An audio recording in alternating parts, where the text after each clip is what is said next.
tout. Son conseiller, pourquoi vous ne demandez pas que... Mais il faut que dire à Biya de sortir pour dénoncer cela. Mais c'est quand même 2 poids 2 mesures. Or, en plus, lui, il a déjà fait des sorties. Mais c'est comme si chaque fois qu'il condamne ce genre des actions, ce genre de comportement, vous ne le voyez pas.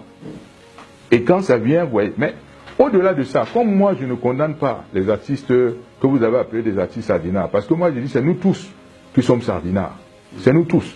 Parce qu'ils font partie de la société. Ces artistes-là ne sont pas tombés du ciel. En fait, ce que je leur dis à ces artistes-là, je dis, ben, c'est quand même un peu étonnant, chers amis. Celui-là même qui ne vous a pas construit des instituts de beaux-arts, celui-là même qui n'a pas créé de bonnes conditions, celui-là même qui n'a pas fait que vous ayez des salles de cinéma, des salles de spectacle, que vous ayez des bonnes conditions, comment vous pouvez le célébrer? Pas lutter contre la piraterie. Mais qui n'arrive pas à lutter, mais vous le célébrez tout d'un coup. Enfin, c'est comme Grégoire, on a le jour où on s'est retrouvé sur un plateau de télévision, je lui ai dit, Grégoire, moi je m'attendais à ce que tu sois candidat. Il m'a dit, mais Christian, mais tu me poses un piège, et tout ça, il a dit ça partout. J'ai dit non.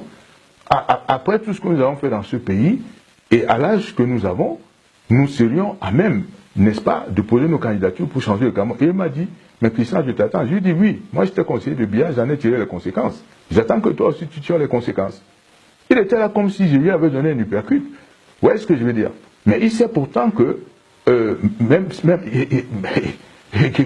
quelqu'un m'a dit, mais vous êtes dans le même parti. J'ai dit, non, j'ai déjà démissionné du LDP, ils n'étaient même pas au courant. Comprenez, à un moment donné, il faut qu'on prenne nos responsabilités. Et nous ne le faisons plus pour nous. Nous le faisons pour la jeunesse, nous le faisons pour vous. On le fait pour les caméramans que vous avez là, c'est pour eux. Si le legs que nous devons leur laisser doit être totalement différent de ce qu'on vit aujourd'hui dans ce pays. Et je le dis vraiment librement. S'il fallait mourir pour ça, moi je préfère mourir pour ça, mais à condition que ces enfants puissent au moins vivre une autre vie. Vous voyez ce que je veux dire? Oui. Conseiller, avant d'aborder le volet économique, et on va finir en parlant d'agir, il y a une dernière question. En fait, j'aurais besoin que vous me fassiez, que vous me disiez ce que vous pensez d'une situation qu'on est en train de vivre au Cameroun. Par exemple, j'ai vu des femmes s'offusquer du fait qu'il était impossible pour elles de mettre les t-shirts de Maurice Kamto parce que la police les intimidait. Quand on voit les militants ou bien sympathisants qui sont incapables de marcher pour dénoncer de manière pacifique une cause, est-ce que nous sommes encore en démocratie? Mais vous faites bien de soulever la question. Mais comment est-ce que quelqu'un peut dire qu'il a apporté la démocratie à son peuple? Et l'une des manifestations de la démocratie, c'est la liberté d'expression.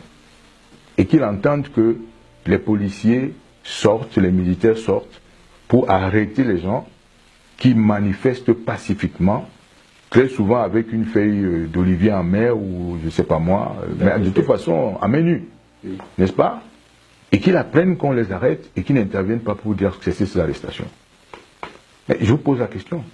Comment quelqu'un peut se targuer d'avoir apporté la démocratie à son peuple et apprendre que des gens manifestent, parce que c'est ça l'un des effets fondamentaux de la démocratie, c'est de pouvoir s'exprimer librement. On apprend qu'on a arrêté arbitrairement les gens parce qu'ils ont marché à main nue et ils sont convoqués à la police ou à la police judiciaire ou au tribunal pour se justifier. Rien que pour avoir marché pacifiquement. Tout à fait. Vous allez encore écrire à Maurice Kamto pour dire que Maurice Kamto, pourquoi tu as envoyé les gens marcher? Alors que c'est ça, n'est-ce pas, le fait qui nous aurait montré que nous sommes véritablement dans la démocratie. C'est que les Camerounais puissent manifester librement quand ils le veulent et où ils le veulent. Ça aurait été ça, Albert Michel, c'est très important, la première manifestation de la démocratie. Et que la police et les forces de l'ordre ne soient là que pour les encadrer. Mais plus grave, ce n'est pas ça qu'on voit. On voit des gens être bastonnés. Vous envoyez votre Mami Wata et tout ça, et on les emprisonne. Non, il nous faut appeler, n'est-ce pas, l'opinion internationale pour condamner ce genre des actions, ce genre de violations des droits humains, qui sont justement antidémocratiques. Nous ne pouvons pas arriver au pouvoir demain. Et si moi je soutiens un candidat, et si je vois Maurice Kamto se comporter de la sorte. Si je suis dans son gouvernement, je démissionne.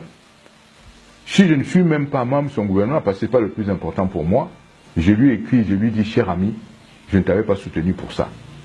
Nos relations s'arrêtent là. Mais ça, c'est la première manifestation de la démocratie. Comment vous pouvez dire que vous avez apporté la démocratie à une population et vous voyez que cette population marche, ce que vous voyez partout en Europe, parce que justement il y a la vraie démocratie. Vous vous envoyez plutôt ce que vous appelez Mami Wata et puis c'est pas les policiers, les forces de l'ordre pour tabasser les populations. Curieusement, le RDP s'organise des marches pacifiques tous les jours. Oui, mais c'est encore là deux poids, deux mesures. Quand vous parlez du RDP, c'est encore là deux poids, deux mesures. Mais elle aurait pu organiser ses marches librement. On ne le fait rien, mais je demande que quand les autres, quiconque au Cameroun, organise les marches, ne soit plus le faire librement. Ça peut être demain des syndicats. N'oubliez pas ce qui s'est passé. Comment est-ce que les protestations ont commencé dans les régions du nord-ouest et du sud-ouest. C'était également des manifestations de syndicats catégoriels, de catégories professionnelles, et ainsi de suite. Et vous voyez bien que dans cette ambiance, dans cet esprit, cette partie de protestation en violence est devenue ce que c'est devenu. Dans un pays qu'on dit, dans une société qu'on dit démocratique, avec quelqu'un à la tête qui vous dit qu'il vous a apporté la démocratie. Ça ne vous étonne pas? Moi, c'est révoltant. Ça ne pourrait pas m'amener à continuer. Enfin,